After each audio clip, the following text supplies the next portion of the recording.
That song you love is on right now, not later, not on a playlist, not something you have to pay for. I mean live, right now. That's called radio. In Seattle, that's called Warm 106.9. Good morning, everybody. Welcome to the original Loretta Brown Show, radio to open the heart, heal the soul, awaken the consciousness. Good morning, Mr. Benny Mathers. Hi. Hi.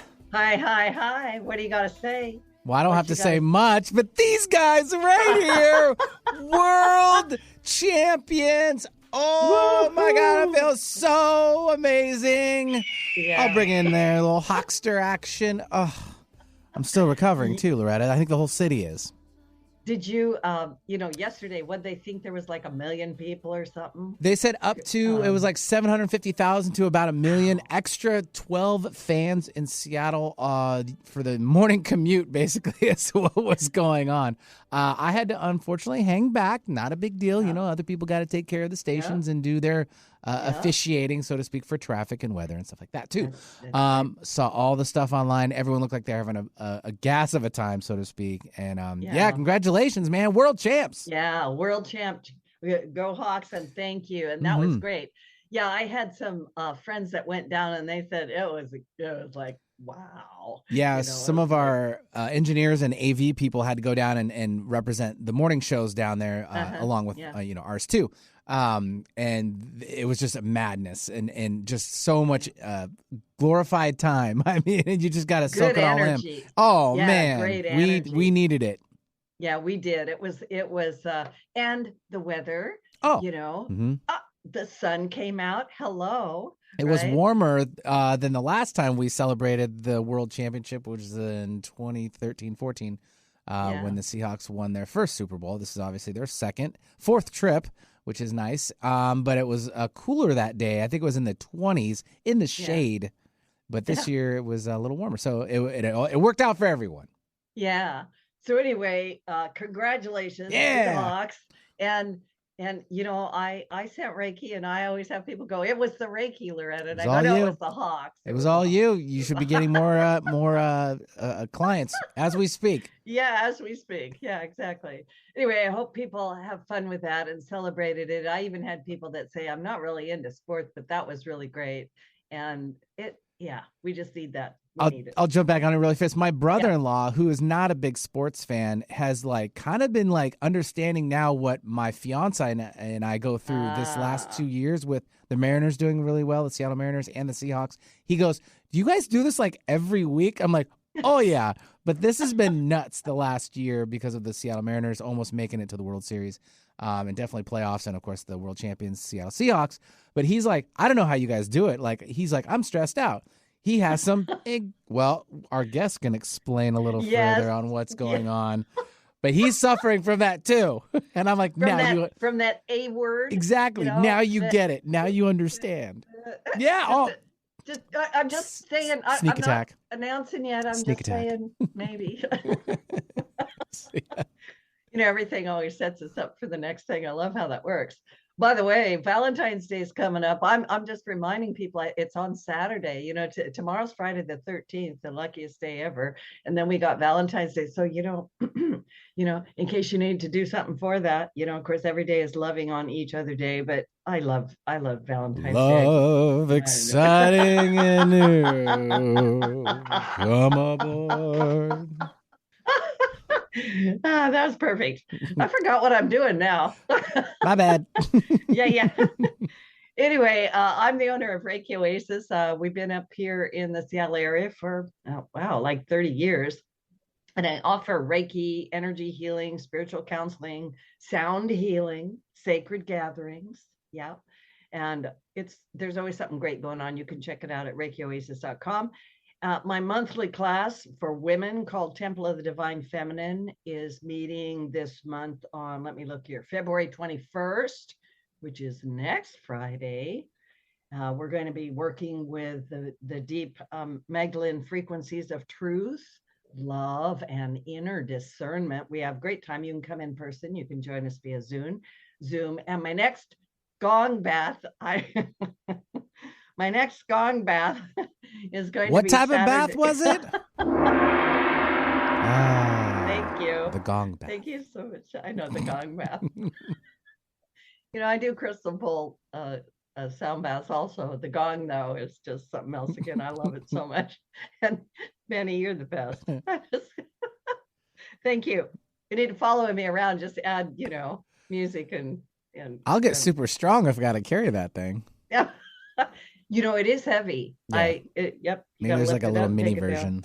Yep. I do have a small one. I got several gongs. Bingo. Yep, I do. Yeah. But anyway, the next gong bath is Saturday, February 28th at 10 a.m. I always tell people, remember these things that I do fill up quickly. If you want to get in, sign up now. Just go to schedule.reikioasis.com and just do it. And then the next trip to Egypt is coming up. I do take small groups of people, 12 people, to Egypt. And we're going October 4th through the 19th. They're sacred journeys, they're special callings. And if you want more information on that, please email me at reikioasis@gmail.com. Whoo, yeah. So this week, quick astrology, because I want to get my guest on and give her as much airtime as possible, because she's amazing, amazing. And this week that we have the threshold energy, emotionally, spiritually, and collectively. We're moving toward a new moon solar eclipse, a ring of fire in Aquarius, fire and air, February 17th. And that eclipse energy builds well before that exact date. So we're in it already. Many people are already feeling it. Heightened anxiety. I said the A word. Restlessness, vivid dreams, and a sense that something is shifting beneath the surface. Aquarius rules the nervous system, the collective, technology, and the future. And when eclipses occur at this point, they often scramble old narratives and destabilize certainty. It's not meant to punish us, but to open space for new awareness. At the same time, lovely Venus has just entered Pisces, where she is exalted. It's a beautiful counterbalance. Venus in Pisces reminds us that compassion, creativity, music, prayer, beauty, and love are not luxuries right now. They are medicine for the nervous system. It's a great placement for Valentine's Day.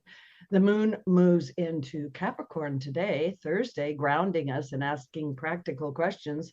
What am I building? What am I ready to commit to? And where do I need stronger inner structure?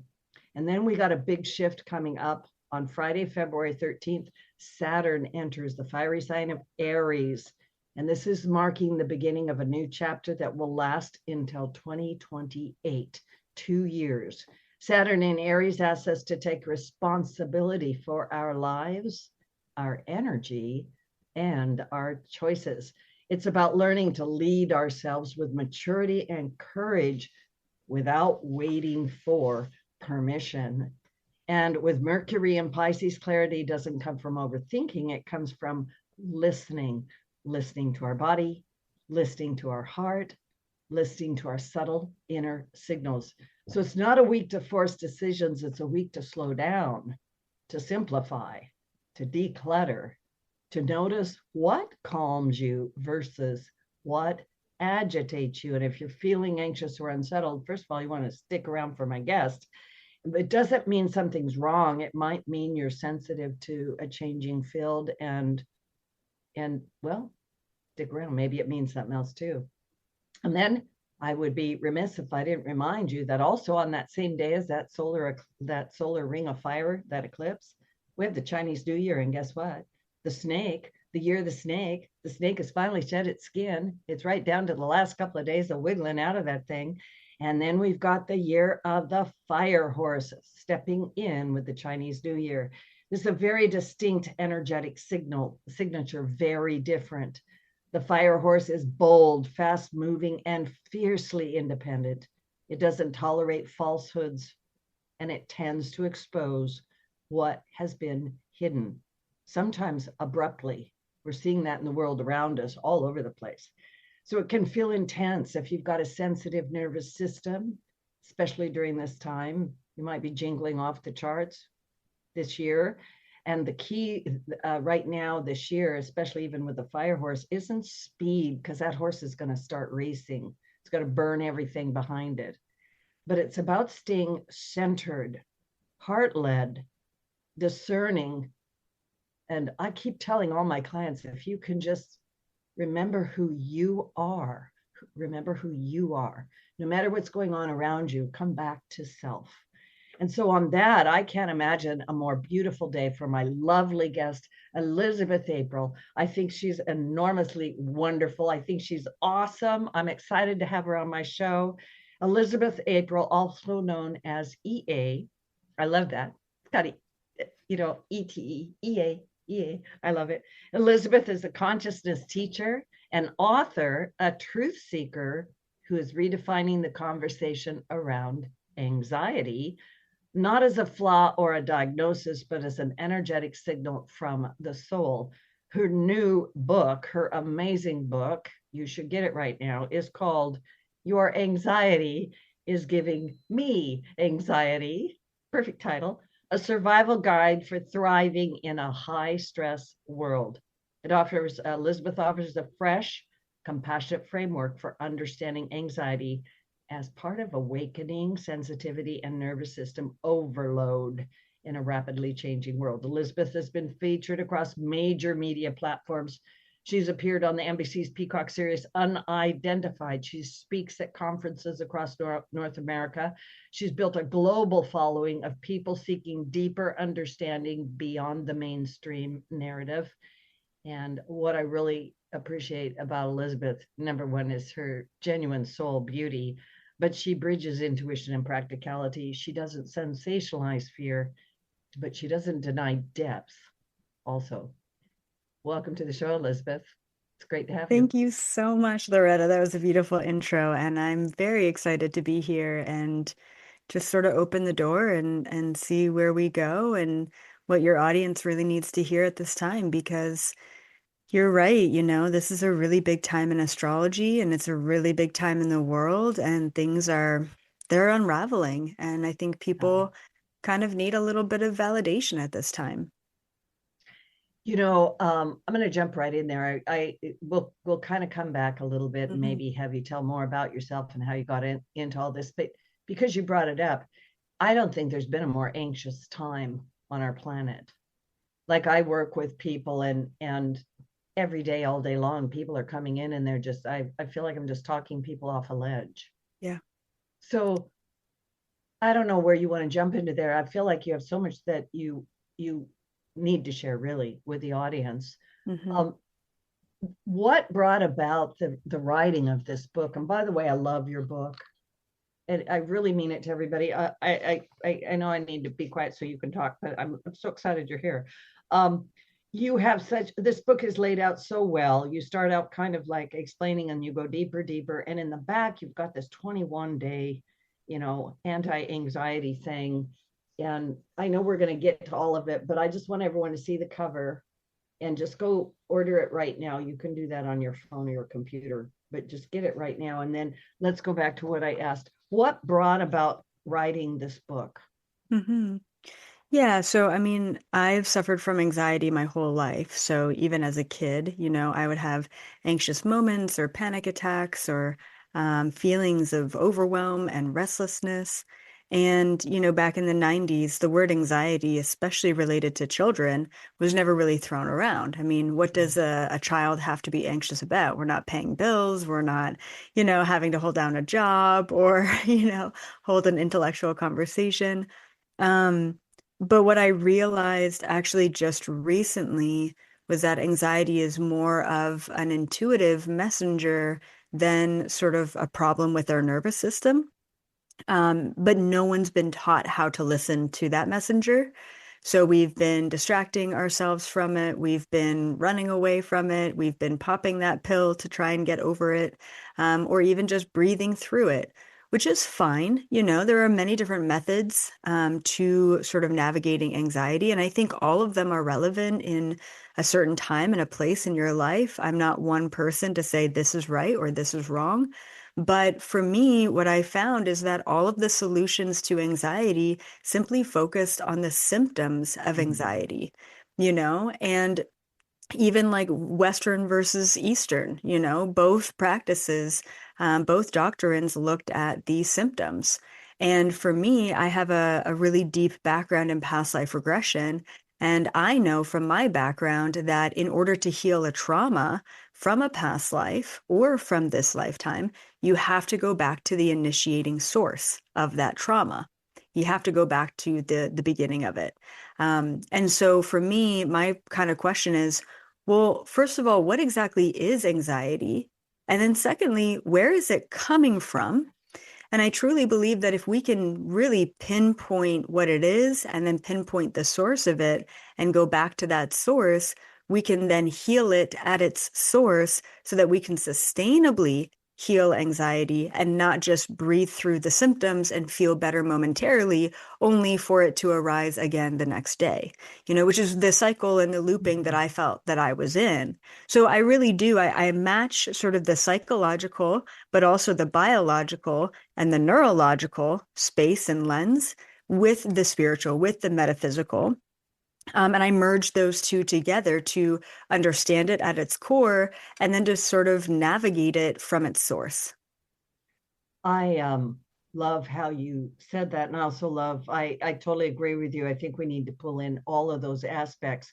You said some really interesting things there. First of all, I know it picked up, people's ears when you said past life, and we need to go to where is this coming from? What is it?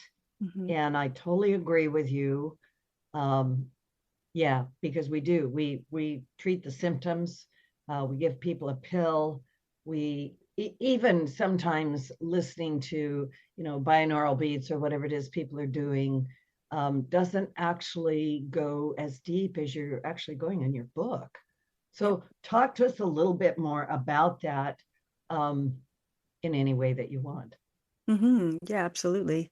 So, it was weird, but I've actually never been more anxious in my life than I was writing a book on anxiety. Like immediately I realized why no one has the answers, because it's so subtle, it's so fickle, and it shows up for everyone in a different way. So for me, it's like, why would I ever think that me, as a remote viewer, right?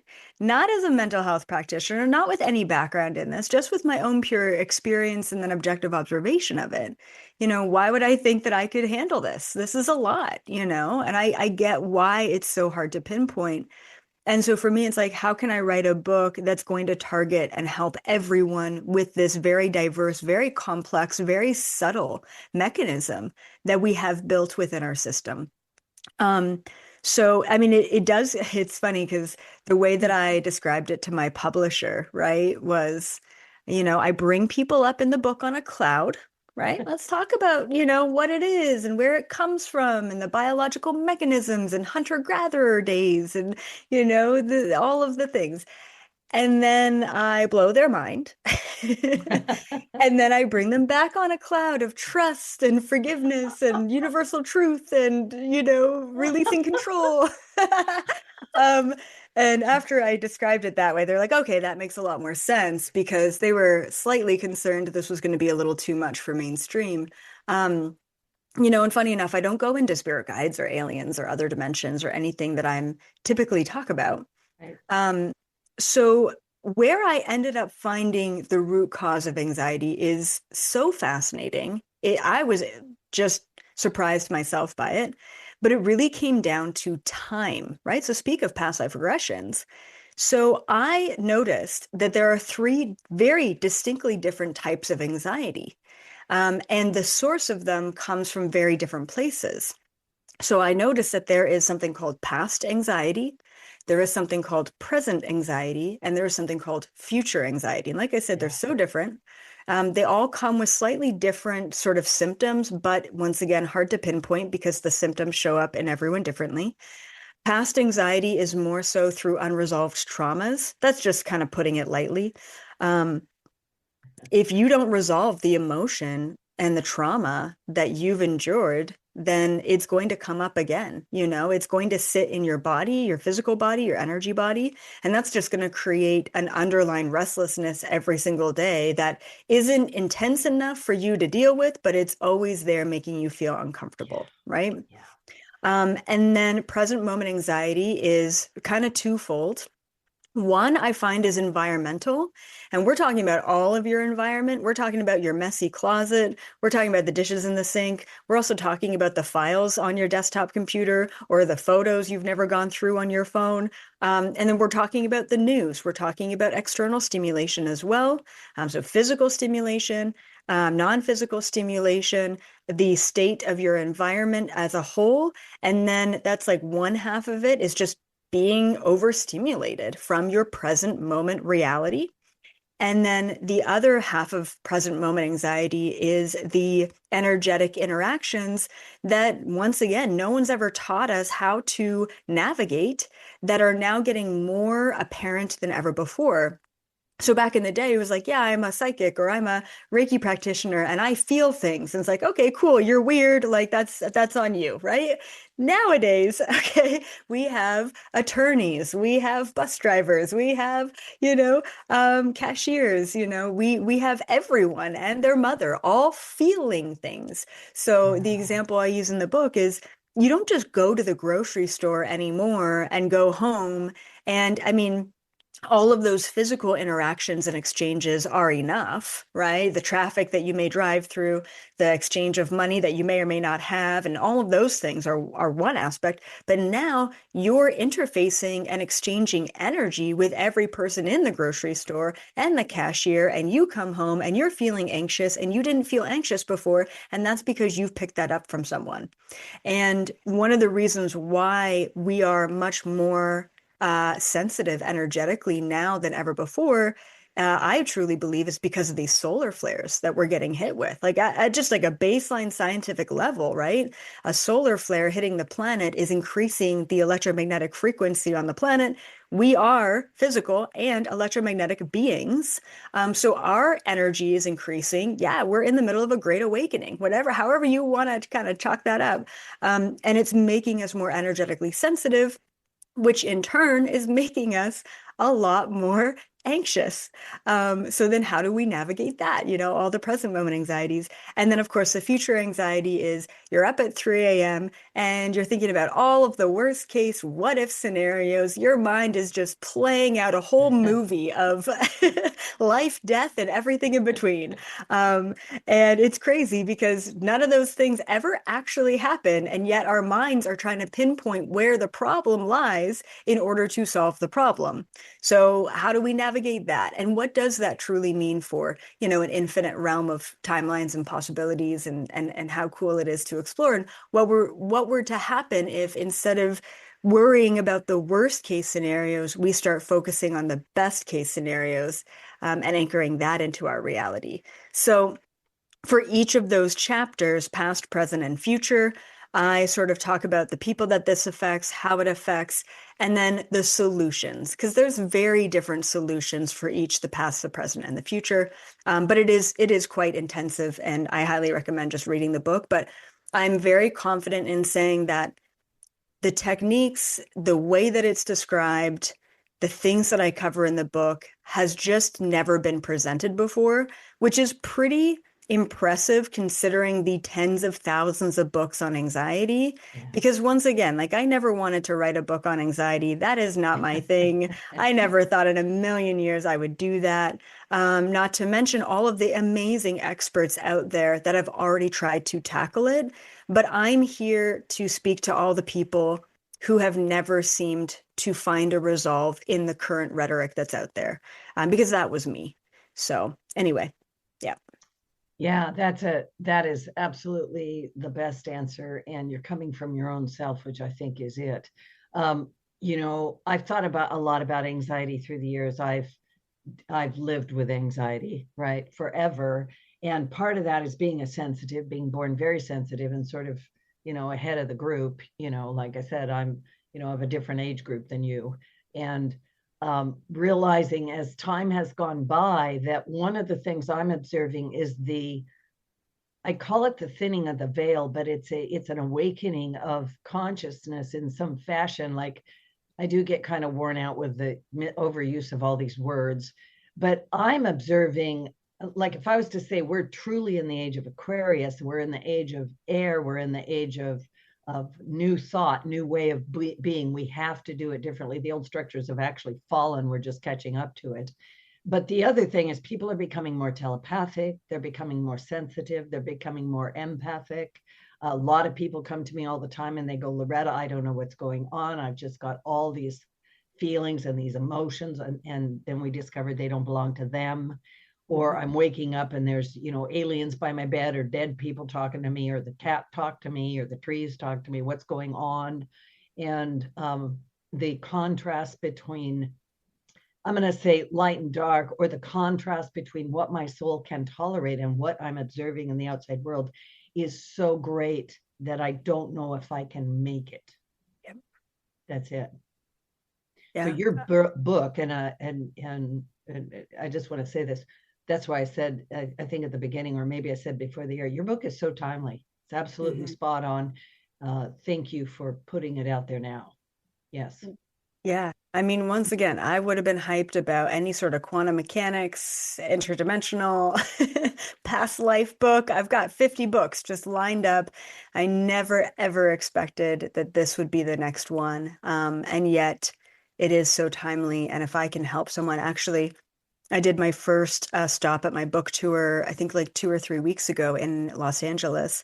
And there was this young man who came up. So there was like a lineup. And so he came up to the table and he had my book, and it was already disheveled. It had been like 3 days since it had been like released, right?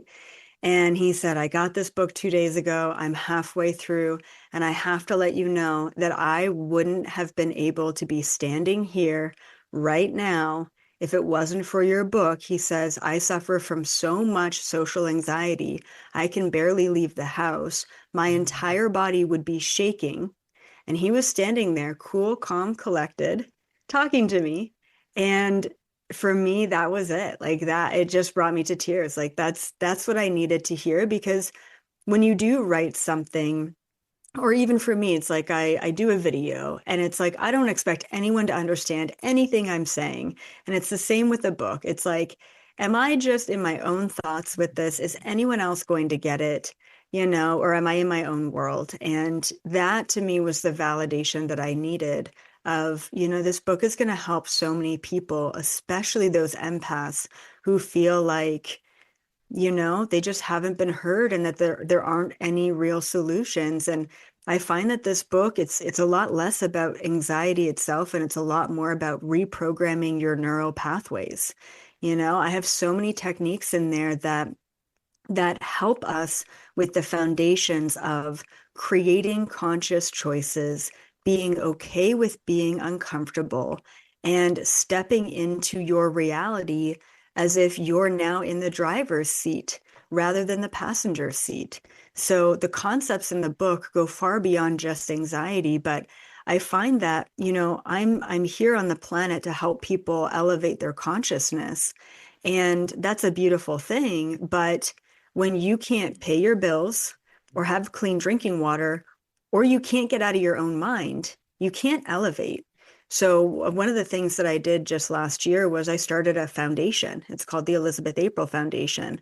And specifically, we are working with organizations. It's kind of twofold.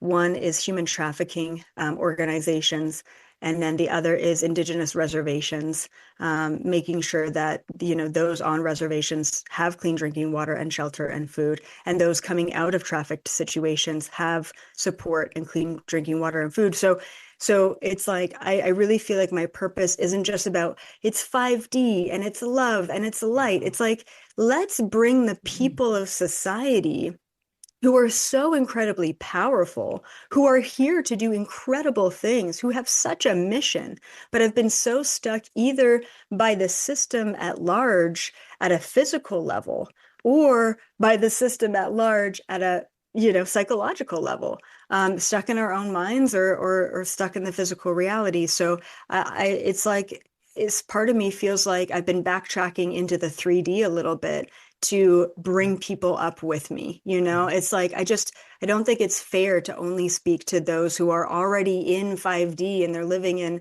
Costa Rica on a compound. And like, that's awesome. Right. But like, what about the rest of us? Like, we gotta go back for our guys here, in war. Yeah, for sure. Plus the fact, we're going to take a little station break, but in a moment, but plus the fact that what you said is spot on. If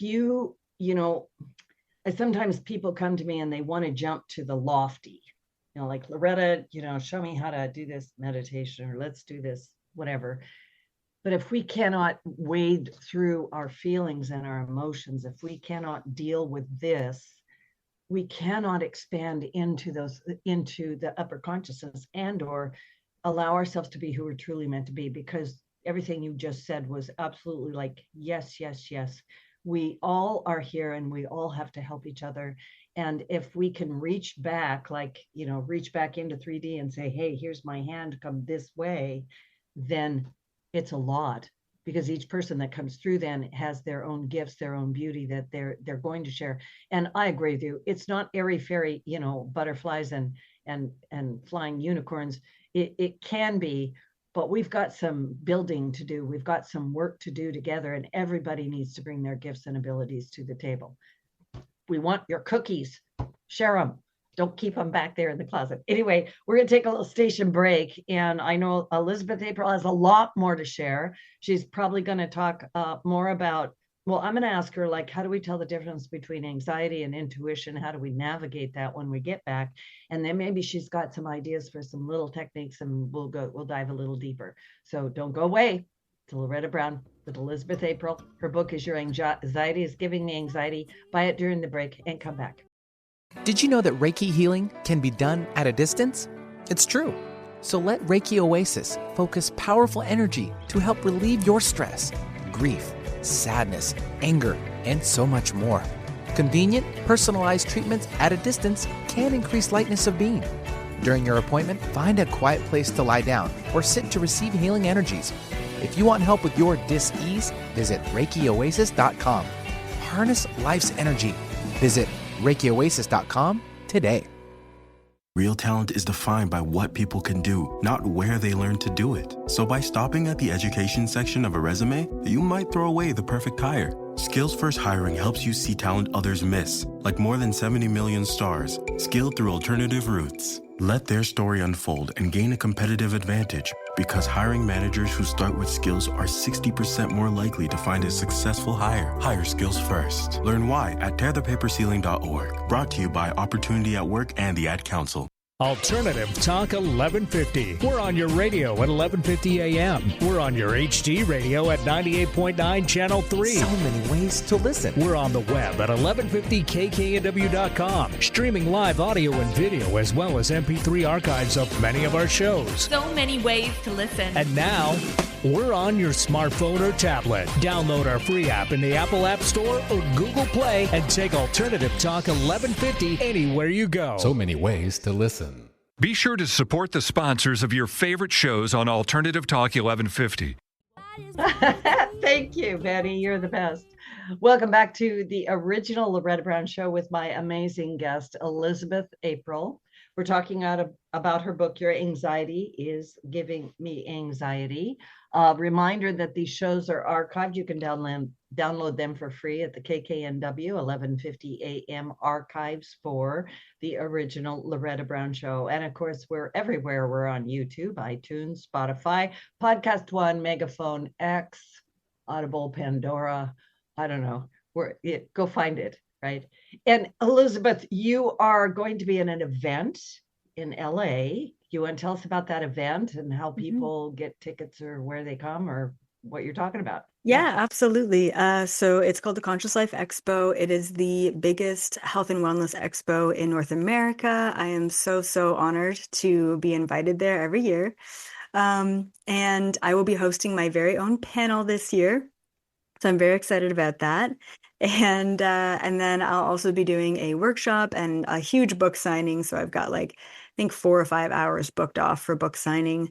So we'll be selling the book there, and then also obviously signing it on the spot and taking pictures with everyone. And it'll be a really good time. So, and my workshop is fully sold out right now. So unfortunately, we'll have to turn a lot of people down. But it is about essentially deep diving into quantum mechanics and how the nature of this reality is shifting and glitching, and how the new Earth is more instability now than ever before. So, a couple years ago, you would set your manifestation, but you would have to reset it every 2 days because things were shifting so rapidly. Yeah. But now, for the first time, it was the end of 2025, so probably like a month and a half ago, where I got this huge download that there's enough light on the planet to actually fully anchor in the new Earth in a sustainable way. So we can now manifest in the highest timeline and stabilize it there rather than having to flip-flop back and forth between 5D and 3D. So it's a lot about that. It's a lot about what is going on, how we can best take advantage of it. Quantum linking, quantum manifesting, quantum convergence. Like it's going to get pretty weird, pretty wild, but I feel an urge to open people up to these concepts. That's interesting because I'm not sure that I consciously got that message, but I felt it. I felt the shift. I like, oh, we're there finally. Yes. Like exhale, and now we can do it. Now we can anchor it in. Yeah. Yes. Yeah. And it's cool because back in the day, I think when you first awaken, you kind of assume, right? Like for me anyway, like 15 years ago, I assumed that in order to get the 144,000 or the star seeds or whatever group that is, the consciousness group, in order to get them into a heightened state of vibration, they have to understand these things. They have to experience, they have to meditate, they have to raise their own vibration. And now I understand that these little children, these little like high vibrational star seeds, they don't even have language yet, right? They don't have a prefrontal cortex, and yet their frequency alone is tipping the scale and anchoring the vibration. So yeah, you don't even have to be spiritual. We could have tons of religious people all over the world, or just completely asleep people who naturally have a kind, compassionate, unified frequency. Just a loving person. That's all we need. We just need someone with compassion and love in their heart, and they are here to tip the scale. During the break, you and I were talking a little bit about, we're different generations, and I was sharing with Elizabeth, it's exciting for me to see the younger people coming on and bringing with you. But I want to say something on the air that I actually was thinking about saying to you behind the scenes, but I'll just say it on the air. Each generation that comes in with that different consciousness. They come in higher and higher and higher. And I actually am experiencing that. I also believe that you, through your soul, through your past lives, whatever, that you already brought in with you a certain knowledge or wisdom that in my 30 years of working, I had to kind of slug through the mud for it because it wasn't here. It was like, hacking through a jungle with a machete, right? Yep. And the energies are very different. And I feel like you too. I look at these little kids, like I go out to the grocery store and there's these little kids and they're just staring at me. And I'm like, oh my goodness, they're totally telepathing with me. They're totally talking to me. They're full of beauty. They're full of love. They are the children of the new earth. And we're here to anchor it in. I bridged this. I'm not done bridging. I'm not going away. Elizabeth is bridging something else, a new message, a new inspiration. It's very inspiring for me, and it's exciting. And for me, it's like you can get caught in the weeds out there if you want to, and just keep watching fear porn, and get pulled down into that. But that's backwards. Yep. And it kind of ties into what you were saying about the three types of anxiety: past, present, and future. Right? Mm-hmm. So let's bring you back in. I had asked a question, because I get asked this all the time by my clients. Loretta, is this fear? Is it the voices in my head talking? Is it anxiety, or is it intuition? Can you help us navigate that? And then can you help give us some ideas of how to deal with our anxiety currently? Yeah, absolutely. I'll just briefly describe the mechanism of anxiety to better help people understand it. So it happens both at a non-physical and at a physical level, which once again is why the Western world can't fully describe it and the Eastern world can't fully describe it, because it's both simultaneously. Um, so going back to like hunter-gatherer days, right? So imagine yourself as a hunter in the forest and you're hunting a deer, for example. And all of a sudden, halfway through the hunt, the hair on the back of your neck stands up. Your palms start sweating, your heart starts beating, and there's this full body reaction that's happening, and you don't understand why. Well, it turns out as you're hunting, something else is hunting you, and your body is catching on to it before your mind can catch up, right? So this is a biological mechanism.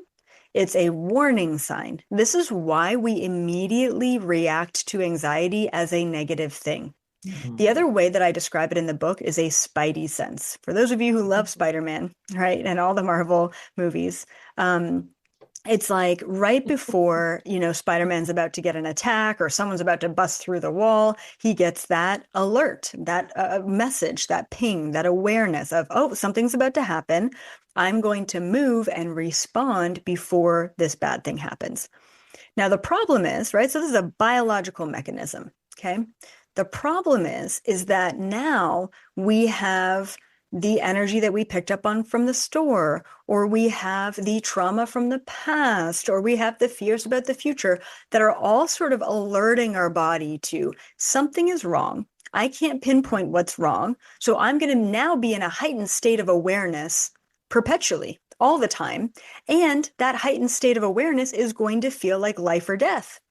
Guess what? You're not being hunted. It is not life and death, but your whole biological mechanism is going to tell you that I may die, if I don't freak out and respond to this message, right? Most of us distract ourselves from the message and we turn off the alarm.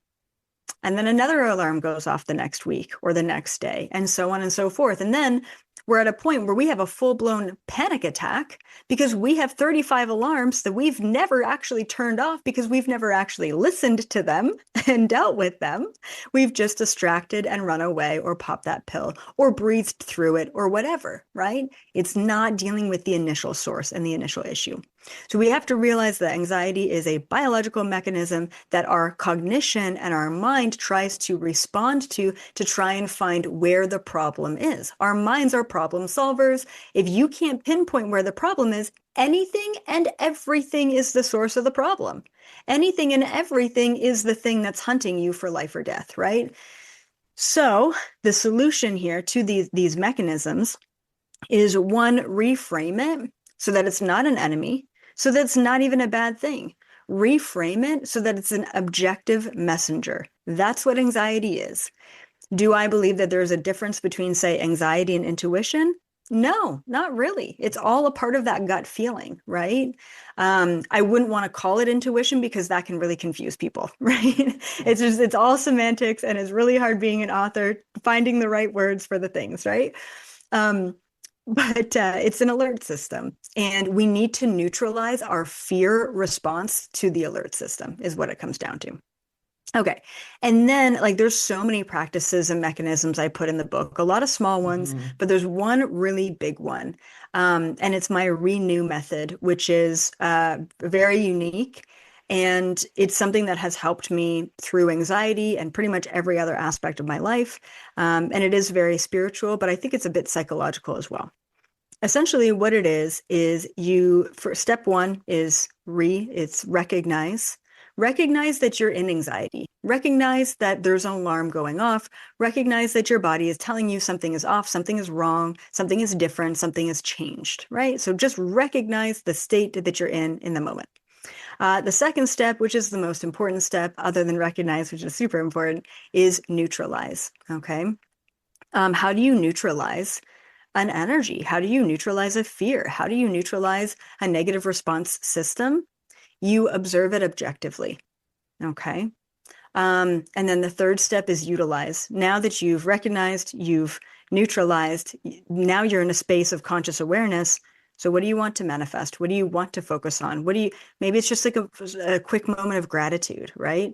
The utilizing is just sort of at the end of the process, but the process does take a long time, okay? I always tell people my book is not a quick fix. Like, we are literally reprogramming your brain of 45 years, of 25 years, of 65 years, okay?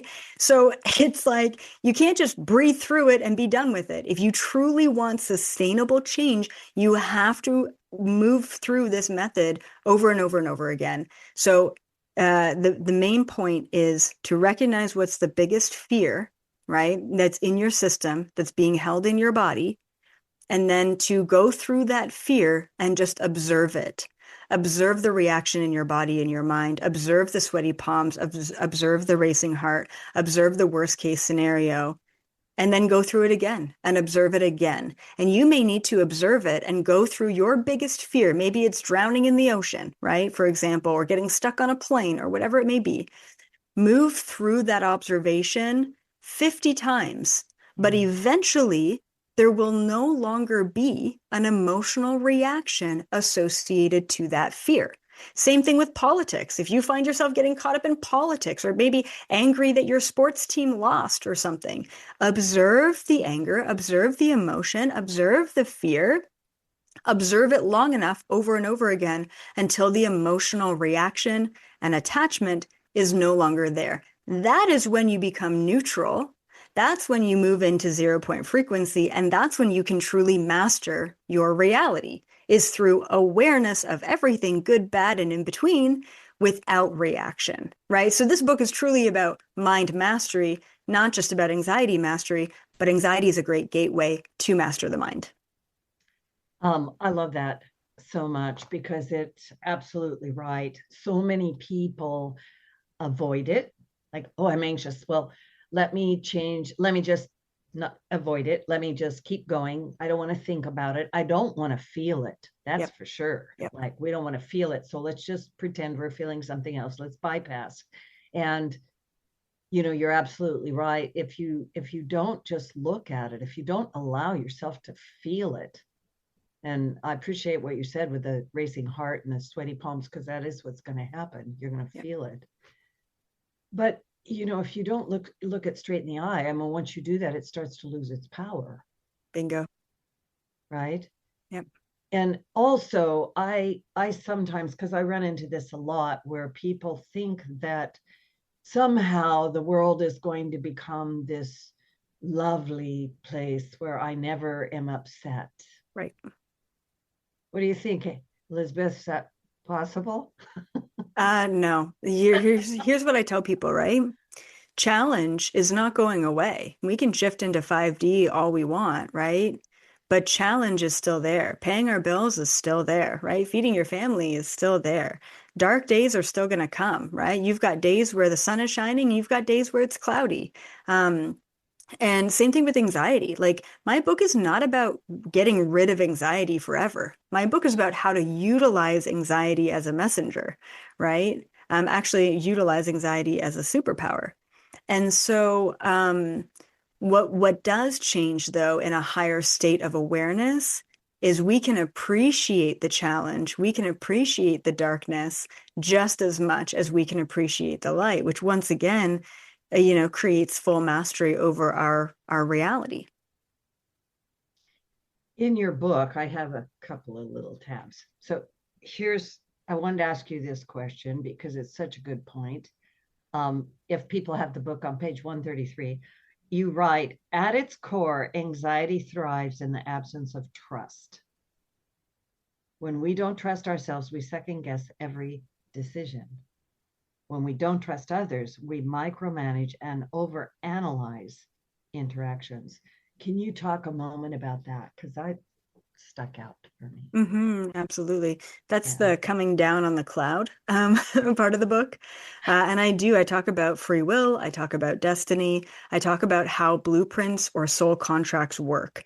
And I actually talked about free will and destiny in my first book because it's such an important concept.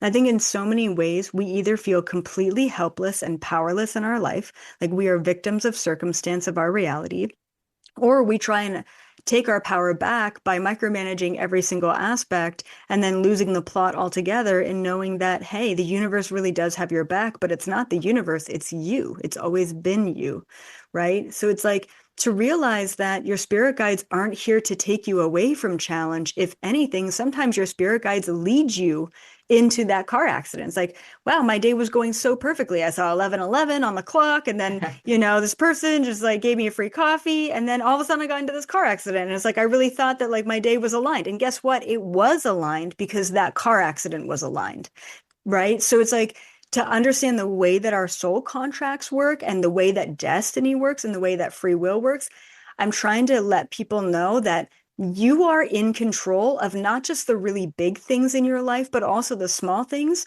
But a lot of the time, there are challenges that need to happen in our life to teach us something.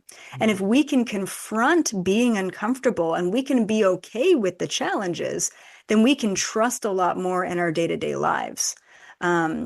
So it's just trusting. It's just trusting all the big moments. It's trusting all the small moments and trusting that at the end of the day, we are strong enough to overcome all of it.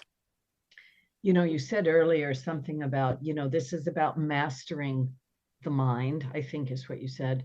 And anxiety is the best place. I really do think it's the right place to start. And then once you've figured that out, once you've reprogrammed the brain, because that's really what you're doing, you have the ability to step back, and all of a sudden I think the rest of your life begins to come into proper focus. Absolutely. Yeah. I mean, the mind is where mastery begins and ends, and also where manifestation and timeline hopping and living your best life and overcoming challenge. I mean, it's really, truly all about the mindset. And I think this book gives a lot of people the right foundations to move forward. Yeah. And I asked all those questions because I wanted to point out it is absolutely true. There are 10,000, 10 million books about whatever. This book is different, everybody. And I think you can tell just by listening to Elizabeth that she carries an energy, a consciousness with her, and a genuine, heartfelt intention to help. Where can people find you? What other things do you offer? Because I want people to find you. Yeah, absolutely. So once again, the book is called Your Anxiety is Giving Me Anxiety.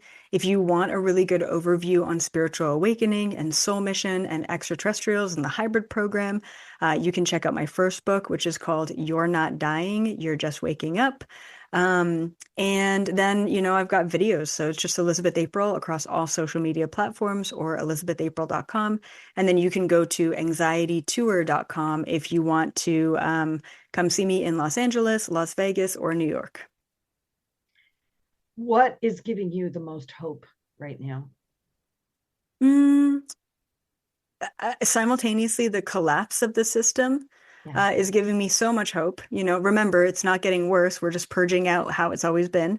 And then not just the people who are standing up and finding the courage to speak up against the system, but all of the solutions to pollutions and plastic and the solutions for the 99%, I think, is giving me hope. So both simultaneously, the collapse and the rebirth that I'm witnessing is giving me hope. Yeah, I feel the same way. It sounds weird to say I get excited when it's collapsing. I'm like, yes, finally. Yeah. It sounds incorrect, but please hope everyone hears that. Yeah. So we're headed into the Ring of Fire solar eclipse, the year of the fire horse. My lovely Elizabeth April, what words do you want to leave with people as we jump through the hoop of fire on the back of our horse on fire? Honestly, it's just about how powerful you are. You need to realize that it's not the system, it's not politics, it's not your in-laws, okay? It's not your boss, right? That's creating your reality. It's you. It's always been you. So take a hard, deep look at your life right now. Ask yourself if you're truly, authentically happy. And if not, if there are things in your life that are not working out, then you have the power to change them simply by diverting your focus into what's not working and redirecting that focus into the highest possible timeline, which is what's the best that could happen. Focus on that and watch the miracles unfold. What a blessing, a delight, Elizabeth April. Thank you so much. And your anxiety is giving me anxiety, and my anxiety is gone. Everybody, please go to LA and check her out and check out everything else that she does. Wonderful. Thank you so much for being on the show. Benny Mathers, you're the best. Everybody out there, please be my Valentine and be careful jumping through the ring of fire. I'm going with you. Here we go.